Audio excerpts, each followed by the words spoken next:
오늘 아침에 하는 말씀은 열왕기하 19장 14절의 말씀입니다. 히스기야가 사자의 손에서 편지를 받아보고 여호와의 성전에 올라가서 히스기야가 그 편지를 여호와 앞에 펴놓고.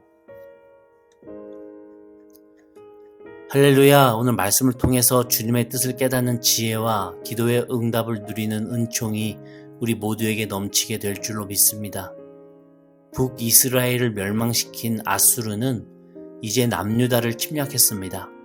남유다의 왕 히스기야는 일단 항복하고 조공을 바쳤습니다. 그 대가로 아수르 왕이 요구했던 은 300달란트와 금 30달란트를 채우기 위해서 성전과 왕궁의 곳간을 다 비우고 성전 문과 기둥에 입힌 금까지 다 벗겨서 바쳐야만 했습니다. 이런 비참한 삶을 보내다가 히스기야가 독립을 꿈꾸며 애굽과 동맹을 맺으려는 시도를 했을 때 그것이 아수르 눈에는 반란의 신호로 해석되었습니다. 결국 아수르는 다시 침략해서 예루살렘을 포위하고 완전한 항복을 요구했습니다. 아수르의 정치적인 협박과 심리전 담당이었던 장군 랍사게는 히스기야의 업적과 여호와 하나님을 의지하는 그의 정책을 비웃었습니다. 그리고 유다 백성들에게 더 좋은 땅을 줄 테니까 히스기야를 따르지 말라고 끊임없이 현혹했습니다. 더 나아가 너희가 믿는 그 신 하나님은 너희를 지킬 힘이 없다라고 조롱합니다. 이 패망을 앞둔 히스기야 왕이 얼마나 두렵고 떨렸겠습니까? 저 잔인한 아수르 군대 앞에서 예루살렘 성이 며칠이나 버틸지, 그리고 항복하지 않고 이 성이 함락된다면 피해 복수를 피할 수 있을지, 또 이 성 안에 이미 배신하여서 아수르 쪽으로 붙은 그 신하들이 있지는 않을지, 패망하기 직전의 왕으로서 얼마나 마음이 무겁고 또 떨렸겠습니까? 이런 풍전등화 같은 급박한 상황 속에서 아수르 왕은 랍사게를 통해 협박 편지를 보내게 됩니다. 10절부터 13절까지의 내용인데 쉽게 풀어보자면 너의 하나님이 예루살렘을 지켜줄 것이라는 말에 속지 말아라. 아수르 군대에게 진멸당한 나라들에 대해서는 너도 들었지 않느냐. 고산 왕, 하란 왕, 레셉 왕, 에덴 왕, 하맛 왕, 아르밧 왕, 스발와임 왕, 헤나 왕, 아와 왕 모두 나 아수르 왕에게 당했다. 어떤 나라의 신도 아수르 왕의 손에서 그 나라를 구원하지 못했다. 여호와라고 하는 그 너희의 신도 아수르를 이기지는 못한다. 그러니까 죽기 전에 항복해라. 여러분 어떻게 해야 됩니까?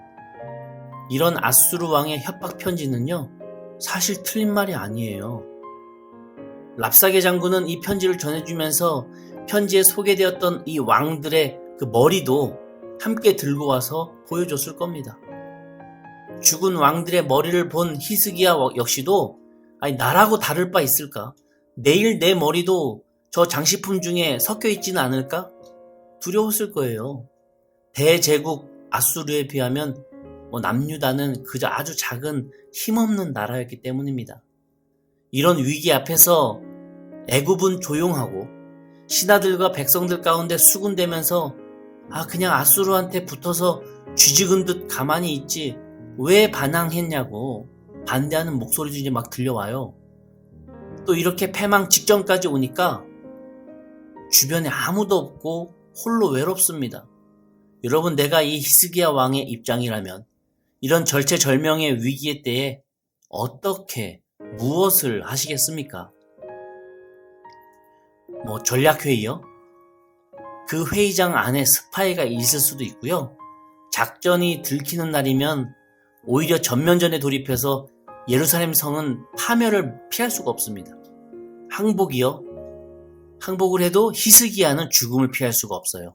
아수르에게 반항한 자의 말로가 무엇인지 본보기를 보일 테니까요. 적당한 타협이요? 타협을 하기에는 이 예루살렘 성이 포위되었고 아수르에게 더 이상 줄 게 없습니다. 너무 늦었어요, 타협은. 누군들 지금 히스기야 자리에 가게 되면 뾰족한 수가 없다고 하는 겁니다. 물론 히스기야도 뾰족한 수가 없었어요. 근데 14절에 보니까 그는 이 조롱 섞인 협박의 편지를 들고 성전으로 올라갑니다. 그 화려했던 성전 제단의 금, 은, 보석은 다 상납하여서 사라졌고 정을 맞아서 이 상처난 흔적뿐인 이 부서진 제단 앞에 엎드려서 하나님께 기도하고 있는 거예요. 근데 그 기도 내용이 보통 우리가 상상하고 예측할 수 있는 내용과는 전혀 다르더라고요. 하나님 저 죽을 것 같아요. 저 좀 살려주세요. 하나님 저는 죽더라도 제 가족들은 좀 살게 해주세요. 주님 저는 죽더라도 우리 백성들의 목숨은 안전하게 해주세요. 이런 기도가 우리가 예측할 수 있는 기도죠.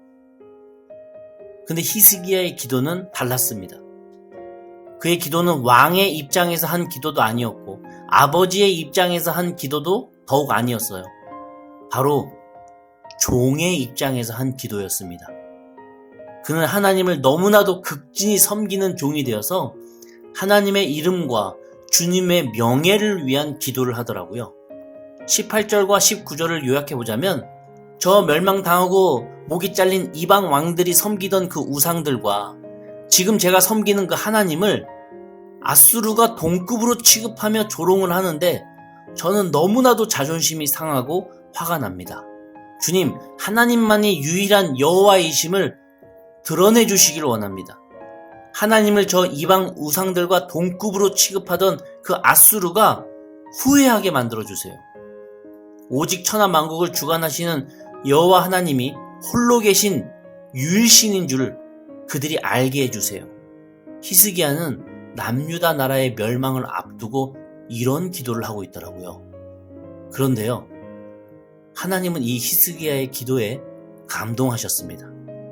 내 목숨부터 부지하려는 것이 아니라 내 소유부터 챙기려고 하는 것이 아니라 내 혈족들부터 보살펴 달라고 하는 게 아니라 가장 우선적으로 하나님의 명예가 짓밟히고 여호와의 이름이 땅바닥으로 떨어지는 것이 가장 화가 나고 통탄할 노릇이라고 기도하는 이런 거룩한 영적 자존심을 주님은 보셨고 하나님을 믿는 자로서 저 이방인들이 하나님께 이런 대우하는 것을 도무지 참을 수 없다라고 하는 그 거룩한 분노를 주님이 보셨습니다.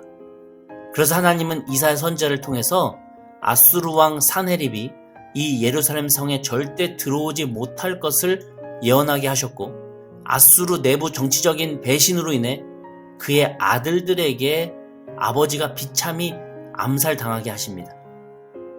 오늘 저는 히스기야 왕의 기도를 이렇게 묵상하면서 위기 가운데 하나님을 의지하는 사람이 누군지, 어떻게 하면 하나님을 바라볼 수 있는지에 대한 답을 어느 정도 찾을 수 있었어요. 평소 나의 모든 삶의 중심이 내가 아니라 하나님께 있었기 때문에 가능한 반응이었거든요. 근데 이 표현이 참 너무 뻔합니다. 그래서 잘 와닿지가 않아요. 조금만 더 표현해보자면 위기 가운데 내가 어떻게 살 수 있을까가 아니라 이런 위기 속에서 어떻게 주님이 높아지실 수 있을까? 이걸 먼저 생각한다는 거예요. 모든 왕의 머리가 잘려 나갈 때 나도 그럴 수 있겠구나 라고 두려워하면서 살 국리를 찾는 게 아니라 이런 위기 때 오히려 어떻게 하나님의 영광이 드러날 수 있을까를 생각하는 사람이었다고 하는 것입니다. 히스기야는 내 삶의 중심이 내가 아니라 하나님에게 중심이 있었기 때문에 심지어 나의 죽음 앞에서도 내가 죽는 한이 있더라도 하나님이 무시당하고 조롱당하는 것에 기분 나빠하고 분노할 수 있었다고 하는 것이죠. 내가 손해보면 어떡하지가 아니라 하나님의 이름에 먹칠이 되면 어떡하지? 내 자존심이 상하면 어떡하지가 아니라 하나님의 명예에 수치가 되면 어떡하지? 이런 관점에서 하나님을 걱정하는 사람이 될 때 죽음 앞에서도 하나님을 먼저 생각하고 하나님을 위하는 사람이 될 수 있더라는 겁니다. 이게 바로 하나님을 주인으로 모신 종의 모습이었다고 하는 거예요. 그러면서 제 자신을 돌아보니까 전 지극히 나를 주인으로 모시는 사람이었습니다. 하나님의 이름에 먹칠이 될 때 화가 나고 그래서 기도하는 게 없어요. 내 이름에 먹칠이 될 때 자존심이 상하고 화가 나고 기도하게 되더라고요. 하나님의 진리가 곡해될 때 두려워하며 말과 행동을 조심하는 게 아니라 내 체면 때문에 조심하는 모습이더라고요. 만약 지금의 히스기야 입장에 내가 놓인다면 나는 과연 랍사게 장군의 그 조롱 앞에서 내 영적 자존심이 상해서 하나님 앞에 엎드려서 하나님을 무시하는 저 사람의 태도가 너무나도 화가 난다고 기도할 수 있을까? 아니면 이제 내가 죽을까봐 두렵다고 기도하고 있진 않을까? 진짜 하나님을 주인 삼은 종은 내 목숨의 위기 속에서도 주인의 이름과 주인의 명예를 생각하더라 라고 하는 겁니다. 이렇게 하나님을 위하며 하나님의 이름을 높이면서 나는 죽고자 하니 오히려 하나님이 그를 살리시더라 라고 하는 거예요. 그 충성스러운 종이 죽도록 내버려 두실 이유가 없지 않겠습니까? 이런 충신을 왜 모른 척 하시겠어요? 물론 내가 사람을 인생 주인으로 모신다면 그 주인은 사람이기 때문에 이해관계에 따라서 충성스러운 종도 버릴 수 있을 겁니다.